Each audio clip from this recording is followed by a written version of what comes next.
Hello YouTubers and fellow anglers, welcome to the third episode of The Boil Effect. My name is Pally and I'm getting ready to go to Germany with Team Northern Baits.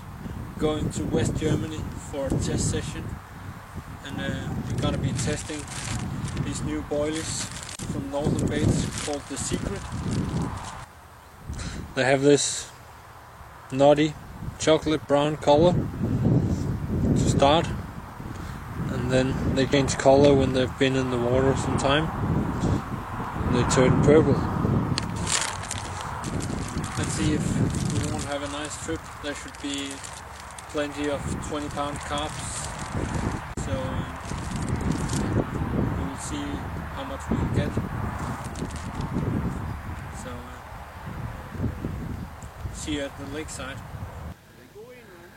Nej, det er bare endnu en af de der hårdt fightende små sataner. Should I be talking in English as you usually do on your videos? Saying, yeah, now Tobias got another one. Is fighting quite well. He's pulling some line. He was throwing to the left. There's some other people over there. Etc. etc.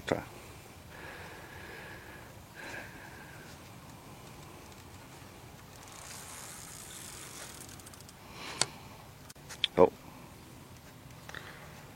Vi sad lige og skulle til at spise bacon og eggs. Og så blev vi forstyrret. Hvad har vi af fisk nu? Hvor mange har du selv, Tobias? Ja, den 6. fisk. 6. fisk, det har jeg også. Og Jesper, han har vist 9. Han har også en på 12,2. Eller 3, 12,3. Hvis jeg får den i land. Jeg har jo... Og du har også en, du mistede lige nu her foran. Det er lidt vanskeligt med de fisk hernede, for de fighter utrolig godt for deres størrelse. De store fighter ikke så hårdt, men de små fighter sindssygt. Så, og vi har haft rimelig godt fiskeri. Nu har vi været her i lidt over. Ej, det er sgu da en pæn ind der. Den er sgu da egentlig større.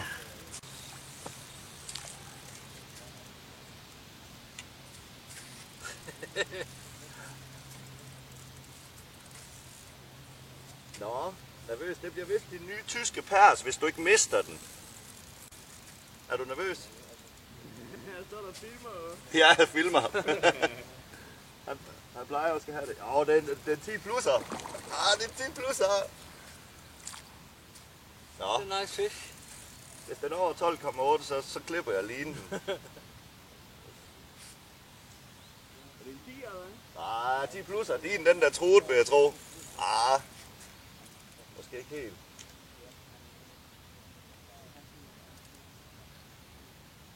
Det er jo sjovt nok til, at den fight alligevel er helt... Ja, altså, den var jo tung, den, men seriøst, du kunne have taget lige så lang tid om at få en af de små ind. Ja. Ingen anden vej. Nok her, og så får vi det med på kamera. Ja, så har det.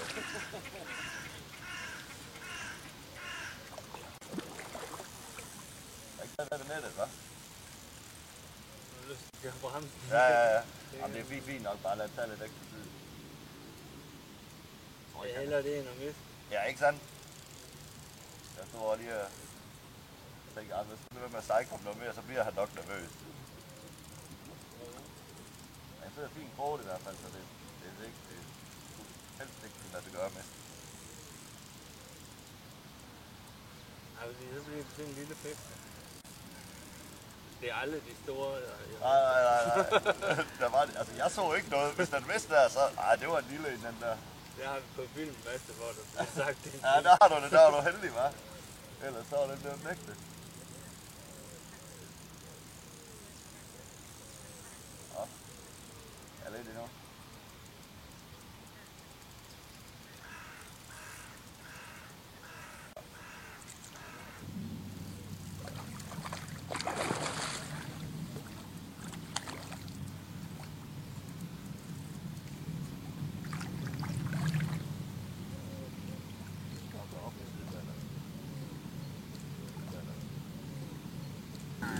And it's in the net.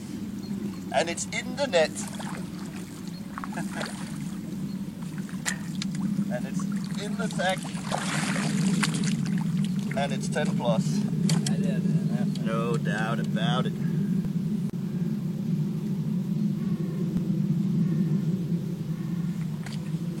kilos, or just about. 11.5 I'll get. Yeah, I think it's 500 Little- grams. between 11.5 and 12 kilos. We will weigh the weighing sling later. There you go. Release.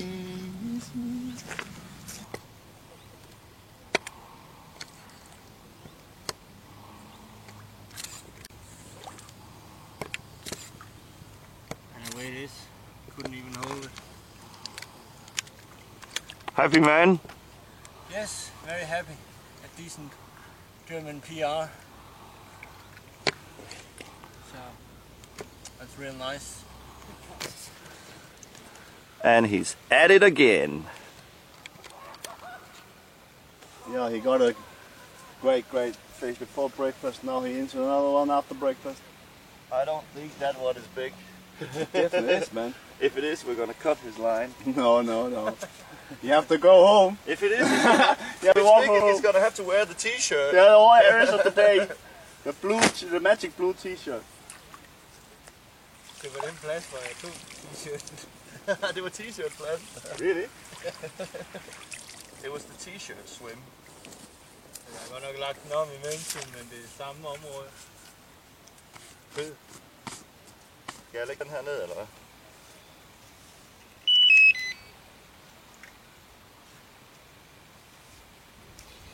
Jeg synes, den begynder at skærme sig lidt derovre, gør den ikke? Because it's a huge one, man. It's a good one. It's a good one.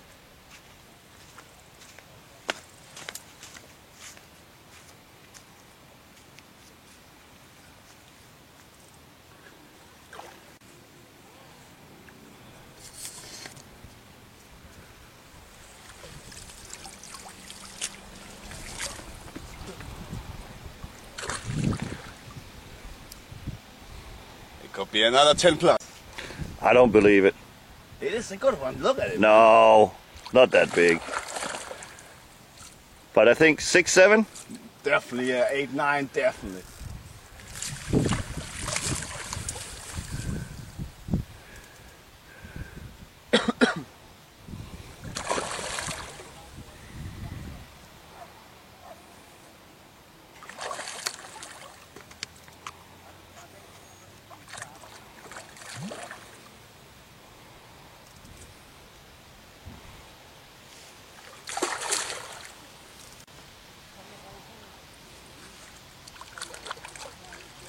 And it's in the net. And it's in the net.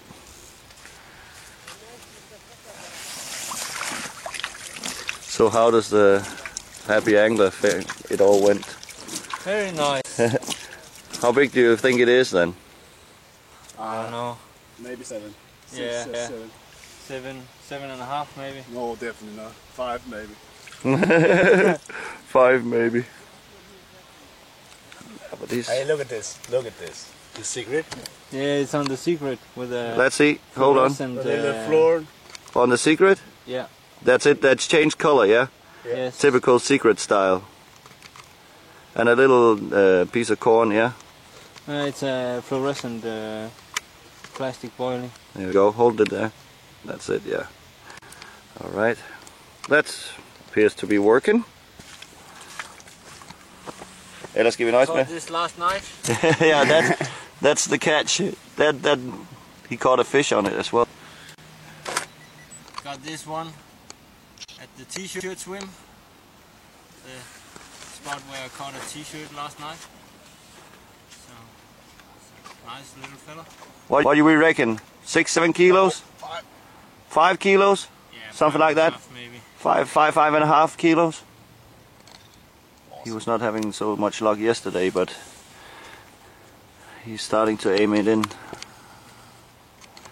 Since yesterday, this time fishing has really gone good.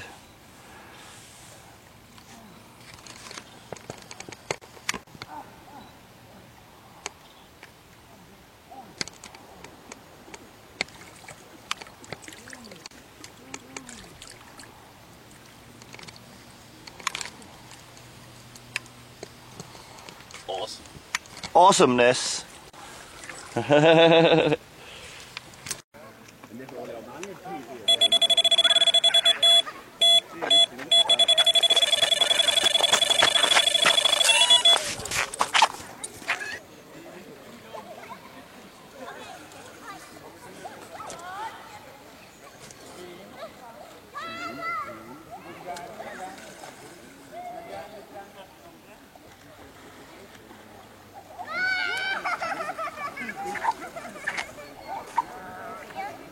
er din, Sofie?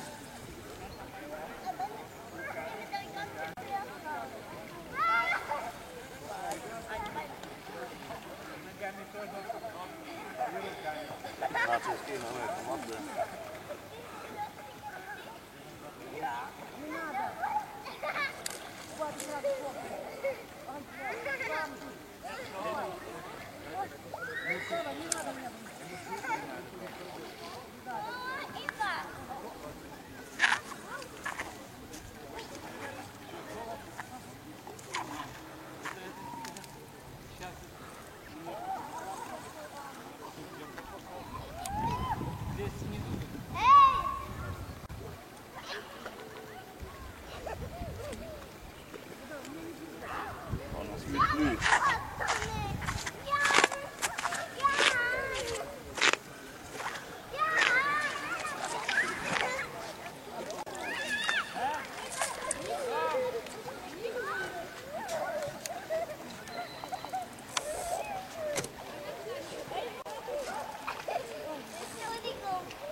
Farligt, når blyet det kommer helt derop.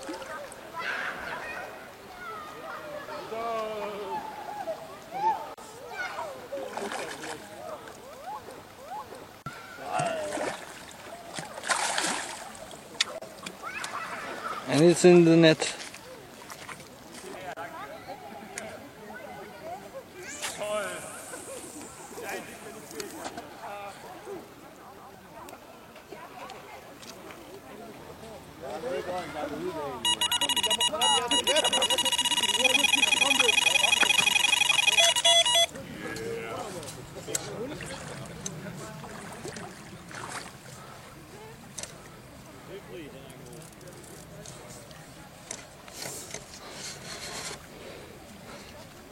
Det er klart, du fint nok den der Jesper, lige med stangen der.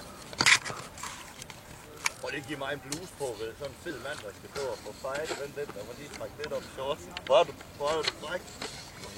Det er per ordre. Okay, går du ikke længere ud af, så kan vi lidt til at oplægge med bluse her bag den gang.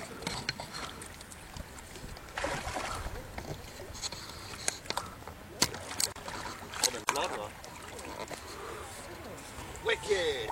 Hold du den ikke lige der, Jesper? Nice scaly mirror. Yeah, that's a fatty, that one.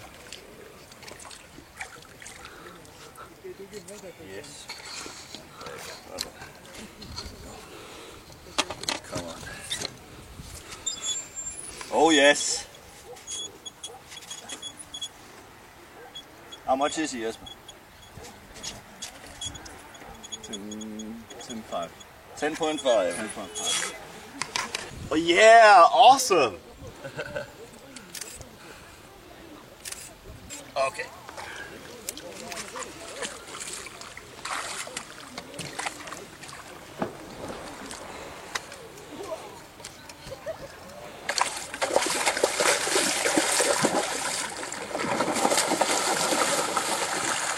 Det var rigtig flot. Ved du hvorfor den gjorde det der? Så på stangen. Det er fordi maven gik på her.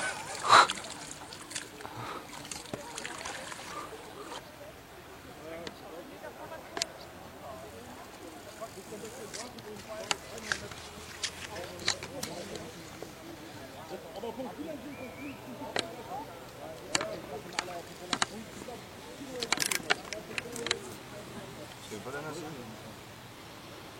Eller skal vi over på din? Så er det bare begge to der.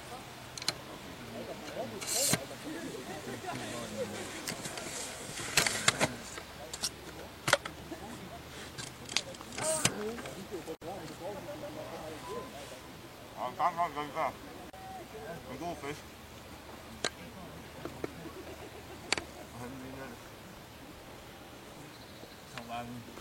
Der er kun 3 minutters batteri. Skal jeg lige stoppe fighten, eller hvad? Ja, der er 2 minutters batteri.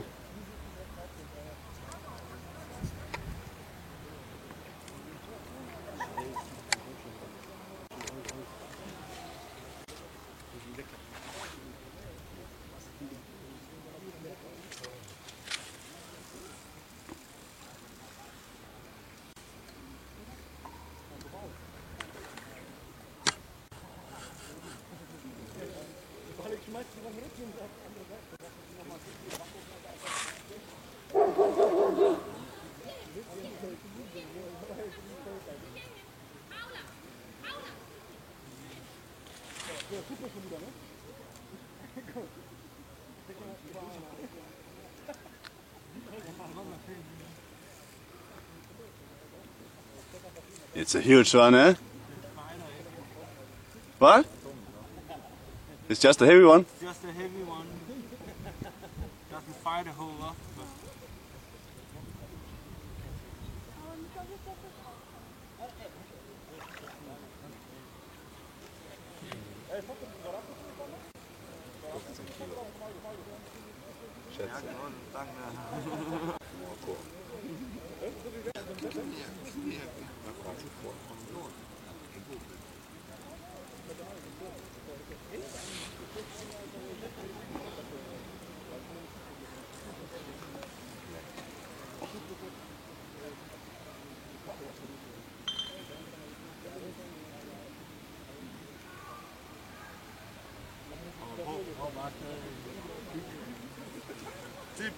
Yeah, come on! 12 plus. 12 plus. Yeah, I'm beaten now. Begynd at ryste, Jesper. Oh no!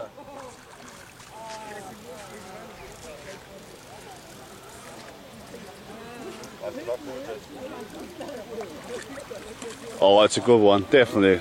Definitely. Wicked, man. Wicked, man. Almost off Barry. I think there's coming up more. Yep, there's a new personal best. Yeah, there you go. Who's gonna get wet now? I hope.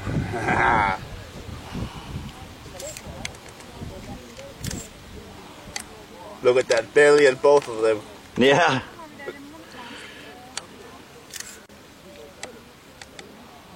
Lit up.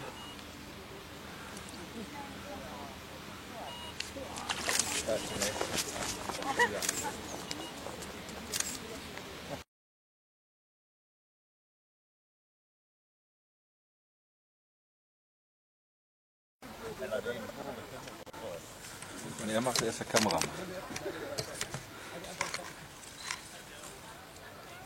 But den ikke særlig stor. Then it's a small fish. It's small. Yeah, but it's still a kilo or so. But it's there. Rasse. Det er en skældekarp. it's a common carp. Karp, kleiner.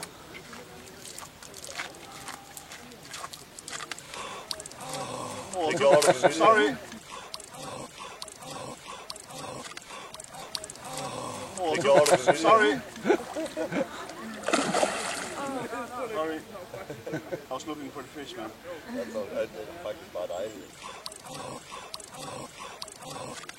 Det er helt ærligt. Han spiste en ædet bare. Ja.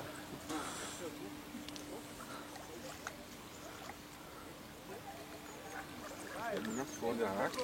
Net gewoon erin. Waka. Je mag er even lekker voor af.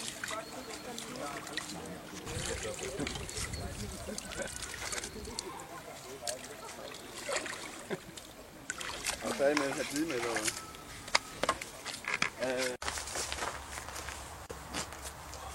Well, back from Germany. It was a really nice but weird session. I've never been fishing a lake where people were bathing in the lake around us. It was pretty weird. It was like people at the beach. I guess it's maybe because Germany don't have really much beach. It's all surrounded by other European countries, so people go to the lake. But it didn't really affect the fishing, surprisingly enough. We had people splashing around in the water, swimming over our swims, and well, we moved our rigs when people were, directly bathing around in that area, and we would move, but we would move back at night when they left, and still caught a lot of fish. Had people jumping in, making bombs or whatever you call them, like huge splashes, and still the bait runner was just going off. In totally we had 35 carps. I had 9 carps, and yeah, split up the rest of the 2 other guys. We had Jesper, who won the internal competition with the biggest carp at 12.3 kilos. Then the second runner-up was me with 11.8 kilos, and I also had an 11.6 kilo. And finally we had the boss, one of the bosses from Northern Baits, and he caught a fish at 10.5 kilos. So everybody got a 10 plus kilo fish, and it was really nice. As I mentioned, a weird session. Here's a warning: don't bring your kids fishing in Germany. There's a lot of weird people around, and we met this guy. Sorry about that, but just had to share it, you know. I had to wake up to this guy 2 mornings in a row, get out of the bivvy, and he's sitting around our bivvies, and he was hanging around for a few hours, 3 hours at a time, mainly talking to himself, acting weird. And one time he's totally stripped down and was sitting naked behind one of the bivvies. I don't know, I think he made a pass on one of the other guys, so it was a lot of fun, and it was really weird. Again, we had a good time, caught a lot of fish, and definitely the secret is gonna go on my hook another time. Caught a lot of fish on it. So cheers, have a nice one, and thank you for watching.